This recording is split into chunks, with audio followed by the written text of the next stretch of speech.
Selamat pagi, salam literasi bersama saya Miss CM. Di video kali ini kita akan membahas salah satu cabang ilmu linguistik yaitu fonologi. Kecakapan dalam berbicara dan keberhasilan dalam berbicara merupakan tujuan utama dari fonologi. Maka mari bersama kita memahami dan mendalami apa itu fonologi. Fonologi adalah cabang ilmu linguistik yang membahas tentang bunyi-bunyi yang dihasilkan oleh alat ucap manusia. Nah, ada 6 konsep dasar dari fonologi. Yang pertama itu ada fonem. Fonem adalah bunyi. Bunyi ini juga diklasifikasikan dalam 3 jenis. Yang pertama itu ada fonem vokal. Fonem vokal adalah bunyi yang dihasilkan tanpa adanya hambatan, seperti A, I, U, E, O. Dan yang kedua ada fonem konsonan. Fonem konsonan adalah bunyi yang dihasilkan dengan adanya hambatan, seperti B, C, D, F, G, dan lainnya. Dan yang terakhir adalah diftong. Diftong adalah bunyi gabungan, seperti A digabung dengan I menjadi AI. Kemudian A digabung dengan U menjadi AU. AU. Contoh katanya adalah di pantai dan di pulau. Kemudian ada juga huruf. Huruf adalah lambang yang dituliskan. Kemudian ada alofon. Alofon adalah bunyi dalam satu fonem yang maknanya tidak berbeda, seperti R dengan getaran lidah, dengan R dengan sengau.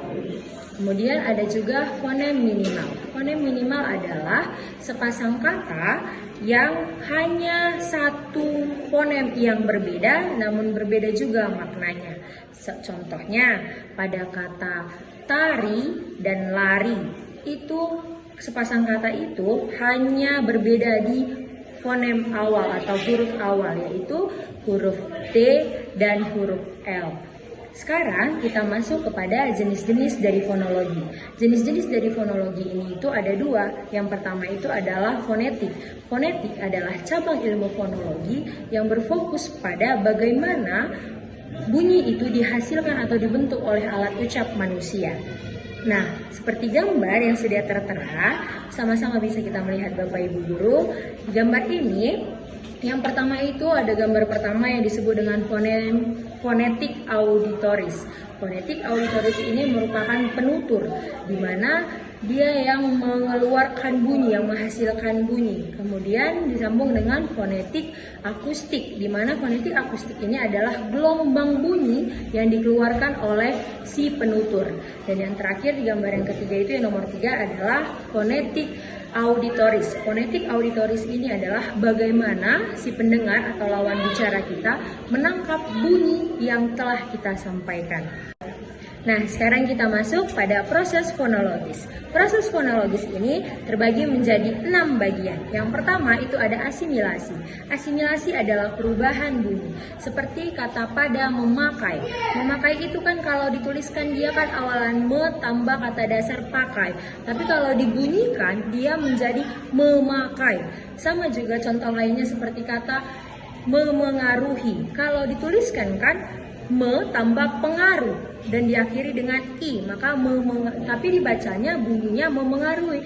Nah, disinilah tugas asimilasi regresif, di mana adanya penyesuaian dalam pengucapan. Yang kedua ada elisi. Elisi adalah pengurangan bunyi. Seperti pada kata apa, biasanya kita mengucapkan dengan pa, atau kata tidak, biasanya dalam sehari-hari kita akan mengucapkan ga. Nah, yang ketiga itu ada metatesis.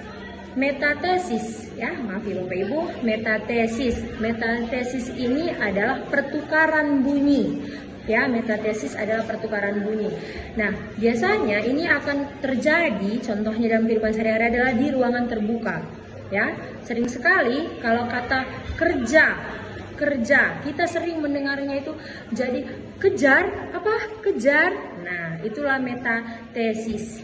Yang terakhir ada apetensi. Apetensi ini adalah penambahan bunyi. Nah, penambahan bunyi ini biasanya terjadi pada dialek-dialek tertentu. Seperti kata lembur, biasanya lembuer. Oke, sekarang kita masuk ke jenis yang kedua, yaitu fonemik. Fonemik adalah cabang ilmu fonologi yang berfokus pada satu bunyi yang membedakan makna. Dia seperti fonem minimal, satu bunyi dalam sepasang kata yang membedakan makna. Seperti contohnya tadi, kata tari dan lari. Ada juga seperti contoh kata rumah. Rumah. Biasanya dalam sehari-hari, berbahasa sehari-hari, seringkali kita menghilangkan satu huruf, baik itu di awal, di tengah, maupun di akhir. Nah, ini contoh yang saya berikan, penghilangan huruf di akhir, yaitu huruf H. Sering sekali kita mengatakan rumah, rumah. Nah, ketika kita mengucapkan itu, sebenarnya maknanya juga sudah berbeda. Tidak lagi rumah yang seperti kita maksud sebagai tempat tinggal. Nah, di sini kita akan berlatih. Sebelumnya saya sudah memberikan indikator sebagai berikut. Sekarang saya minta kita berlatih. Silahkan Bapak Ibu Guru mengambil posisi untuk mendengarkan dengan seksama bacaan teks yang akan diperdengarkan. Pagi itu, Miss CM dan Ibu RL pergi ke kantin sekolah. Bu, saya mau nasi pakai ayam balado 1 ya, kata Miss CM sambil tersenyum kepada tukang kantin. Bu RL memesan teh manis hangat. Saat pesanan datang, Miss CM langsung berkata, enak sekali. Mereka makan sambil berbincang santai. Kadang terdengar suara orang lewat berkata, permisi ya Miss, permisi ya Bu. Nah, setelah mendengarkan, Bapak Ibu Guru diminta untuk menganalisis bunyi tersebut berdasarkan indikator yang ada di slide sebelumnya. Selamat bekerja. Nah, Bapak Ibu Guru, sekarang kita tahu bahwa fonologi itu sangatlah penting. Dengan kita memahami fonologi, kita akan mampu berbicara dengan jelas, kita akan mampu memahami arti, dan kita akan mampu meningkatkan kepercayaan diri kita ketika kita berbicara di depan banyak orang, ketika kita melakukan presentasi, dan juga ketika kita menjelaskan di dalam kelas.